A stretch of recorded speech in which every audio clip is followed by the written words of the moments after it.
Hi friend, आप देख रहे हैं लोग आ रहे हैं जिउतिया का मेला से। ये बक्सर है, बक्सर बिहार का। लोग रामरेखा घाट से, जहाँ पर राम जी आए हुए थे, वहाँ से नहा धोवा के आ रहे हैं। जिउतिया पावन पर्व जो अपने पुत्र के लिए व्रत रखती हैं माताओं। और यहाँ पर लोग जो है सब ठहरे हुए हैं, रात भर ठहरेंगे। ये बक्सर का किला मैदान रामलीला मंच है। यहाँ पर अभी 6 तारीख है, कल 7 तारीख को रामलीला का उद्घाटन होगा। आप देख रहे हैं, ये देखिए एक लड़का है जो पुतली बेच रहा है। गुड़िया का दुकान है, अच्छा डॉल लगी हुई है इसकी दुकान पे, और बहुत सारा दुकान लगी हैं, देख सकते हैं।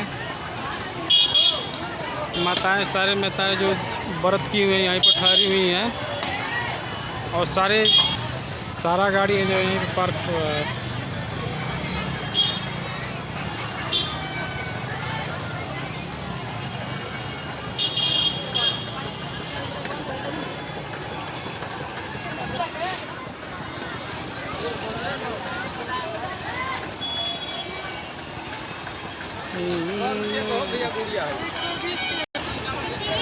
$120। ये देखिए गुड़िया बने बने बेचा रहा है 100 रुपये मात्र।